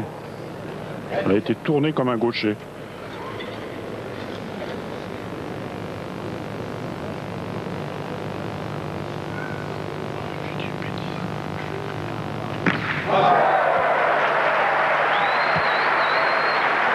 Voilà, c'était le 2 sur 2 hein, dont on parlait. Oui. Ah, mais on peut anticiper parce que de toute façon ils n'en ratent aucune. ou quasiment.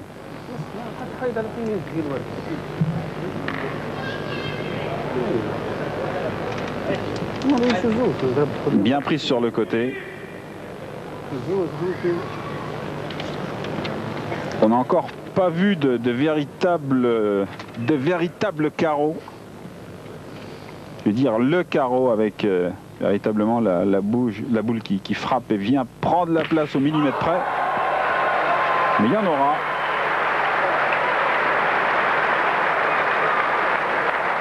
Et là c'est Philippe Quintet qui a fait le travail. Alors imaginez dans une équipe quand vous avez 2 joueurs comme ça, et derrière un pointeur comme David Le Dantec. Zancaro, il est venu embrouiller le coup, là, il s'est mis devant la boule à tirer.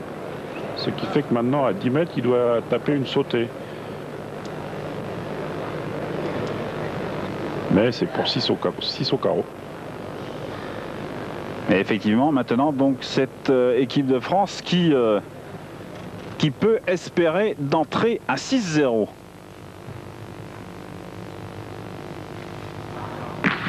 Oh, ce travail! Quel travail, c'est fabuleux!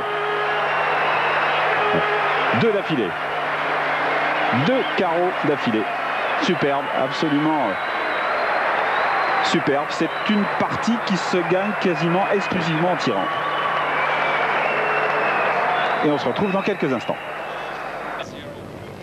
6-0 pour l'équipe de France en finale de ce championnat du monde de pétanque. On croit rêver et regardez comme ils jouent divinement ces Français. Superbe point, enfin superbe boule, en tout cas de David Le Dantec. C'est la confiance, là. Il embouchonne carrément dans un terrain où il est quasiment impossible d'embouchonner. Vous voyez la hauteur de la boule. Et elle arrive morte.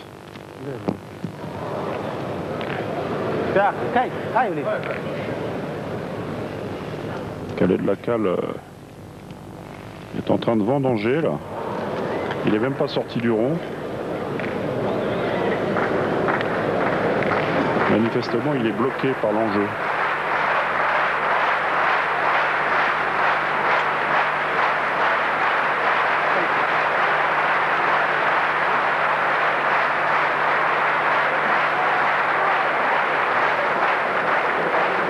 Image extraordinaire que ces 2 joueurs tunisiens qui regardent cette boule embouchonnée et qui doivent sans doute se rappeler le 6-0 il y a quelques instants. Ferjani va tirer pour essayer de marquer quand même dans cette mène. Alors regardez bien comme il tire, c'est quand même assez particulier. Puis ça c'est quasiment un tir plombé quoi.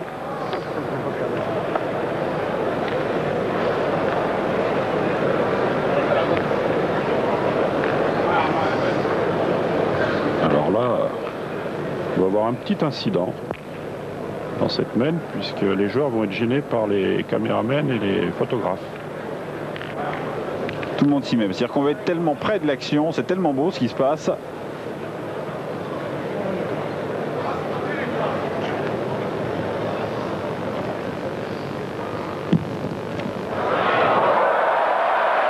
C'est encore mieux embouchonné. Il n'a rien à se reprocher, le pointeur a fait une belle partie. Et là, il réalise un coup remarquable. Et les spectateurs se déchaînent. Les spectateurs qui, dans cette Grouga, c'est dommage, étaient un petit peu loin de l'action. Entre la fin du terrain et la tribune, il y avait encore 6-7 mètres. Et il aurait été plus intéressant pour les spectateurs, comme pour les joueurs d'ailleurs, d'être un petit peu plus près, très près de l'action. Et voici Philippe Suchot. Et qui enlève la bonne. Ça, c'était pas facile du tout. Belle preuve de... C'est la confiance, hein, c'est la confiance après le 6-0 entre la superbe boule de Le Dantec et ce tir de Philippe Suchot qui déloge la boule adverse sans quasiment toucher la boule de son partenaire qui pourtant touche quasiment la boule qui vient d'enlever. C'est vraiment remarquable. Et sans toucher au but. Et sans toucher le but en plus, c'est vrai. C'est-à-dire conserver une distance raisonnable. Bah là, ils n'ont aucune raison d'annuler. Il ne faut surtout pas annuler cette mène, hein, parce que là, c'est presque un tir parfait. Ouais.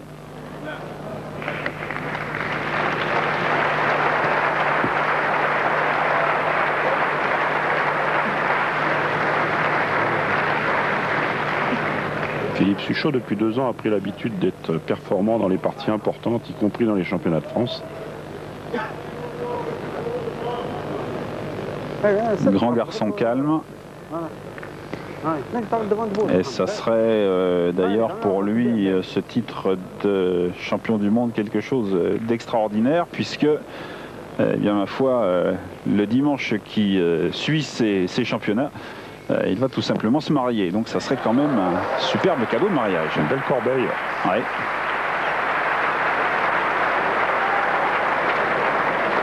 Et beaucoup de bonheur à une semaine d'intervalle. Pour un jeune joueur de 24 ans. Et qui a déjà un beau palmarès. Hein. Ouais, ça fera son deuxième titre mondial s'il vient à gagner cette partie. Et d'autre part, il a déjà été champion de France. Mais quand on vous dit qu'ils ont été champions du monde, c'est bien sûr ces trois-là ensemble l'année dernière. Ils ont les maillots arc-en-ciel. Mais ils ont été champions du monde, je parle surtout de Quintet et Suchot et Le Dantec aussi d'ailleurs, avec d'autres partenaires. Quintet seulement. Quintet, oui, exact.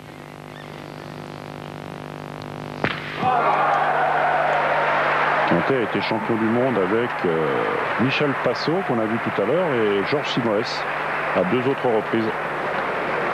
Et donc pour lui, c'est un éventuel 4e titre. Ce qu'il mettrait au même rang que Didier Choupet, qui est pour l'instant le recordman des titres mondiaux, avec 4 victoires.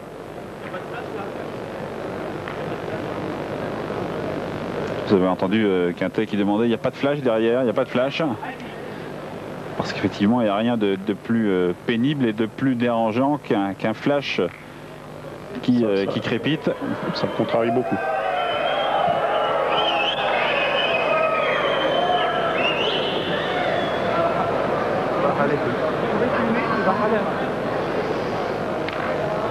Les joueurs de boule, par ailleurs, ne sont pas encore bien habitués aux médias. Aux médias, oui. Et il faut dire que le caméraman, là, est particulièrement vindicatif.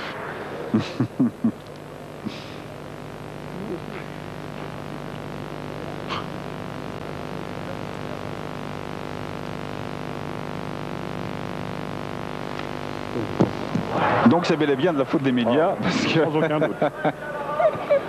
Ça, je peux vous dire que c'est une phrase qui a fusé dans le public. On a même entendu c'était de la faute. C'était de la faute au caméraman. C'était de la faute au caméraman.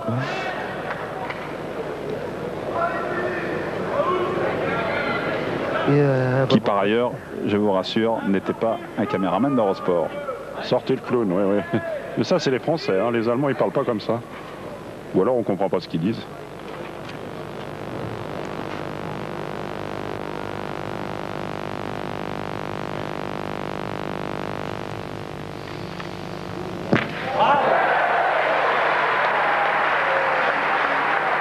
La mène est encore belle, mais David Le Dantec, qui logiquement n'aura pas eu à tirer sur cette mène, va sans doute être obligé de le faire. Lui, le pointeur de l'équipe. C'est une phase de jeu en tout cas très intéressante pour les novices en matière de pétanque qui pensent qu'on ne tire que lorsque une boule est trop près du cochonnet, qu'on ne peut pas prendre le point en pointant, alors que le tir est quand même largement plus utilisé que ça. À ce niveau-là, c'est arithmétique. Si on fait rentrer 2 points en tirant, on tire, quoi qu'il arrive. Voilà le pointeur des champions du monde, qui a été 2 fois champion de France tête à tête.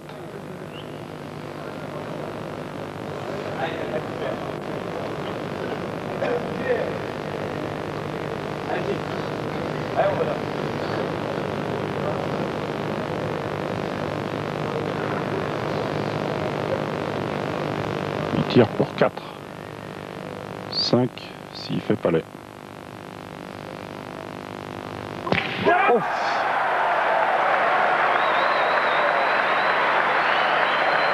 Ça c'est propre. Ça c'est très très propre. Et donc dans ce jeu très très écarté, je m'excuse de vous couper, on va passer de 6-0 à 11-0 pour la France. Et là on se retrouve d'ailleurs dans la 4e mène, donc vous ne rêvez pas, hein. Première mène 6-0 pour la France, deuxième mène 11-0 Dans la troisième main que l'on n'a pas vue, les Français sont passés à 14-0. Avec la possibilité de gagner. Oui, avec la possibilité de gagner. Et là, donc, nous en sommes à 14-0 dans la troisième main pour l'équipe de France. On vous rappelle, on vous l'avait dit, mais que cette partie se déroule en 15 points. Bien entendu, c'est la seule partie de la saison, seule partie officielle de la saison qui se déroule en 15 points. Alors que toutes les autres parties de ce championnat s'étaient déroulées en 13, vous l'aviez compris.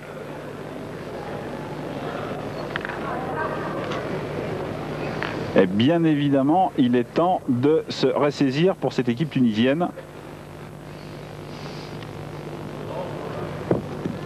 La main était défavorable et les Tunisiens ont tiré le but.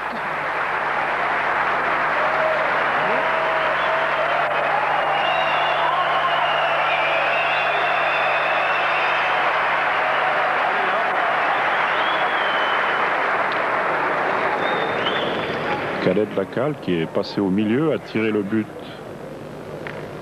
l'a frappé. Ah là maintenant on est facilement, 14, à 12 mètres là. 14 mètres. 14 mètres, oui.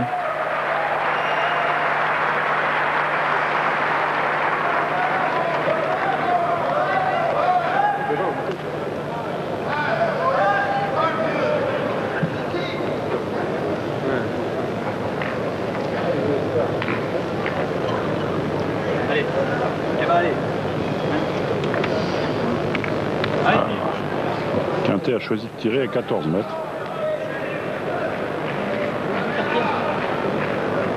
Ça ne l'inquiète pas plus que ça. Il a l'habitude.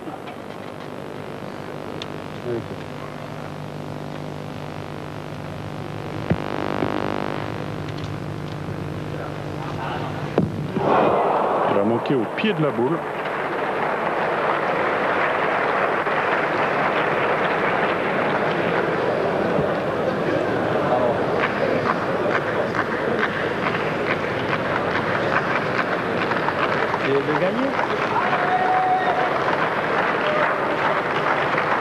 Comme on vous l'a dit tout à l'heure, lorsqu'il y a très très loin, c'est Quintet qui tire et donc Suchot a pointé en premier.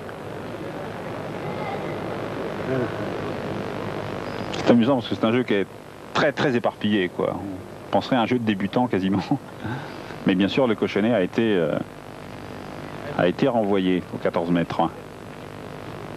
À 14 mètres sur un sol lisse, on peut faire rouler la boule, tandis que là, comme on est obligé de l'envoyer, il est très difficile d'arriver très près du but.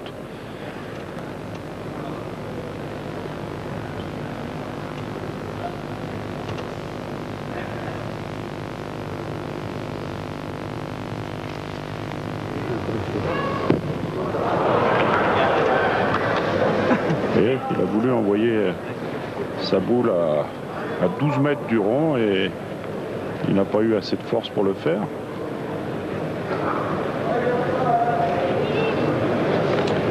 Tunisiens qui entretiennent le suspense. Et les esprits les plus fair-play pourraient penser que les Français vont laisser aux Tunisiens en finale de ce championnat du monde au moins 1 ou 2 points. Eh bien, c'est pas le cas parce qu'on a vu des parties tourner assez bizarrement. Et comme vous le disiez, le dernier point est le plus difficile à faire. Si on peut faire un 15-0, même si effectivement c'est pas très très sympa pour l'équipe adverse, eh bien on le fait quand même. On essaye de terminer le plus rapidement possible. Surtout dans un championnat du monde. Titre de surcroît. Titre de champion du monde au bout, on ne le laisse pas filer comme ça. Hein.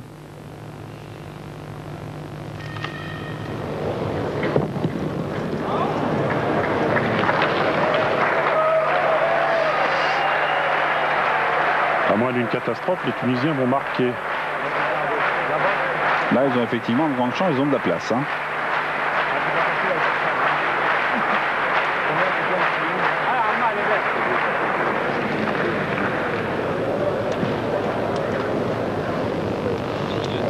Avec Amar Tayachi. Oh oui, c'est superbe.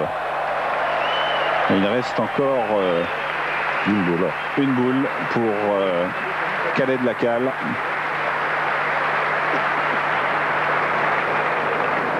Ah, s'il pouvait marquer 2 points sur cette mène-là, ça serait quand même bienvenu, parce que jusqu'à présent, ils ont regardé jouer l'équipe de France.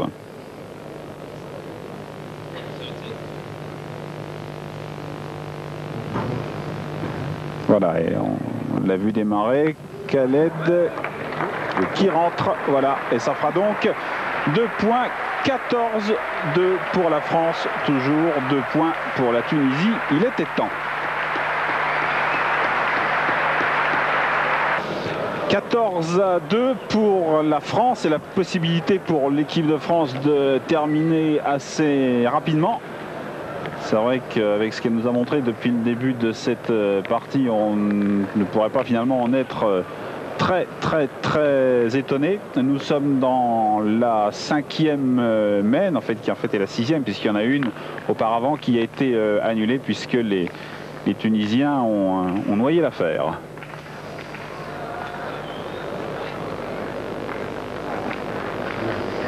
On sent les Tunisiens un petit peu plus décontractés là. On a vu Khaled Lakal avec un semblant de sourire. Oui, ils n'ont plus rien à perdre là. Hein. De toute façon, là, 14-2, bon, ils sortent d'une main qu'ils ont remportée, donc pas celle qui a été noyée, mais la précédente.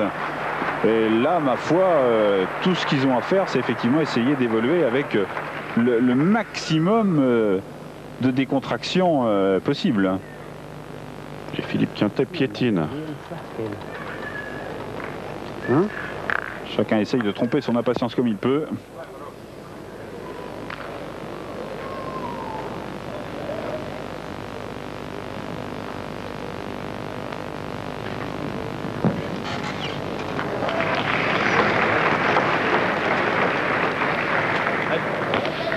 Alors on sait ce qui va se passer. Si les Tunisiens perdent l'avantage, ils vont tirer au but jusqu'à la fin de la partie. Pour essayer de retarder l'échéance.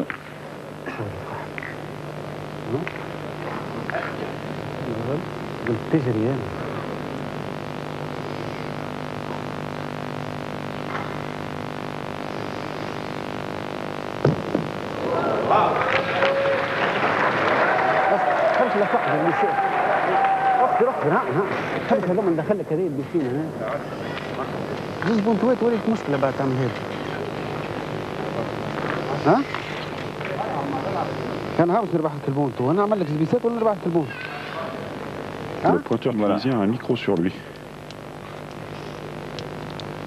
C'est pas de l'espionnage, mais pour tout vous dire, Philippe Quintet en avait un sur lui aussi qui n'a pas marché, donc on l'a enlevé.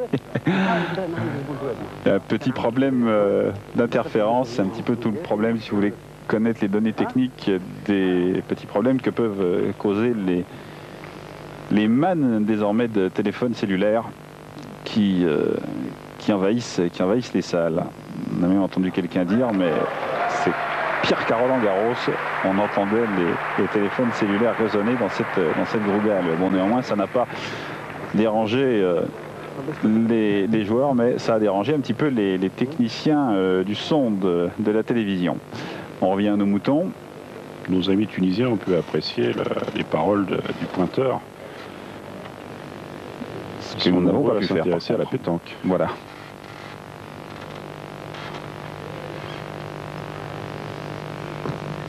Ah, un petit peu de lassitude, de fatigue.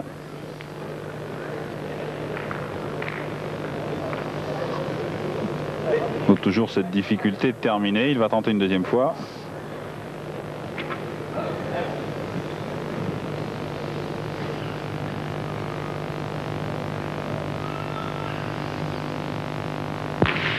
Cette fois-ci, ça passe.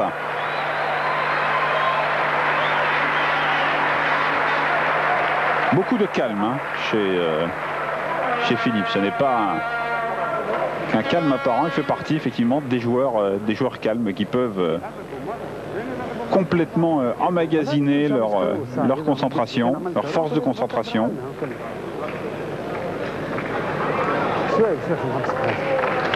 Alors, il n'est pas du tout démonstratif. Et quelle efficacité.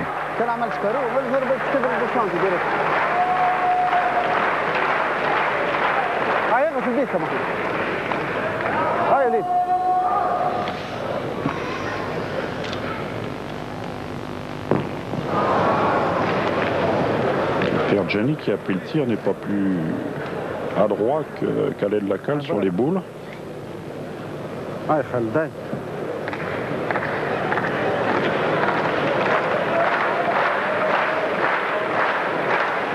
Dire que les moyennes de tir de ces joueurs-là ne correspondent pas du tout à leur valeur. Il y a eu des moyennes d'ailleurs assez extraordinaires durant ces championnats et cette finale même.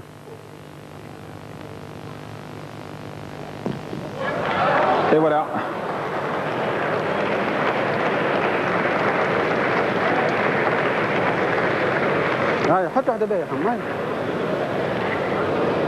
Le bouchon qui est légèrement parti, vous ne voyez pas, il se trouve légèrement à gauche de l'écran.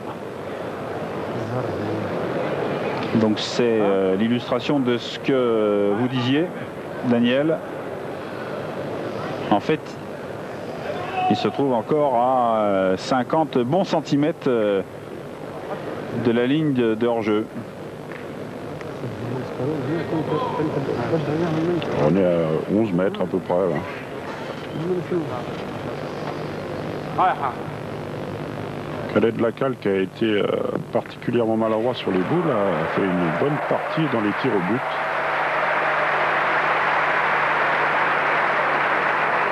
Ce qui prouve bien au passage que ce n'est pas une question d'adresse, puisque le but est par définition plus difficile à taper que les boules.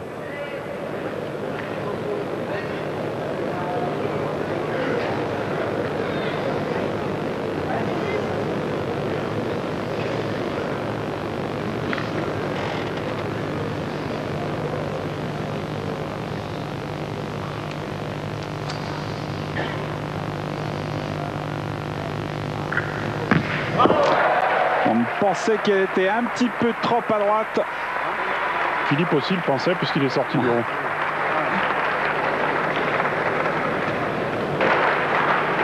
Regardez, on va se au ralenti. Elle est bien prise sur le côté. Et finalement, une boule de tir qui monte quand même très très très haut. Et le terrain relativement dégagé pour Khaled Lacal. Terminé. C'est gagné. C'est gagné donc pour l'équipe de France. Deuxième titre de champion du monde d'affilée. Je crois qu'on a commencé très fort. En 3 mètres, on a failli la terminer et on n'a pas réussi à conclure. Et derrière, je crois que les Tunisiens ont montré beaucoup de ressources pour faire durer la partie, noyer 3 fois le bouchon, être presque en phase de noyer une 4e fois. J'en tire un grand coup de chapeau.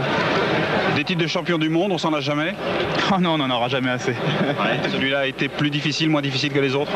Celui-là, dans la tête, plus difficile parce que j'avais gagné 3 fois, toujours dans des années impaires, et j'avais dans la tête le fait de gagner une fois dans une année paire pour changer un petit peu le cycle, et puis voilà, donc c'est fait. Et en plus, je suis content parce que ça fait un beau cadeau de mariage à mon ami Philippe qui se marie la semaine prochaine. Oui, lui-même fait un superbe cadeau à l'équipe. Au tir, vous avez eu une réussite extraordinaire. C'est la première partie que j'ai fait aussi bien, parce que c'est vrai que j'ai jamais fait autant de carreaux que dans cette partie. Et je suis très content d'avoir ça. Effectivement, c'est un beau cadeau de mariage. Ah oui, très très beau. Un superbe cadeau à la pétanque française. Daniel, on peut dire après ce deuxième titre français, rien de changé sous le soleil de la pétanque?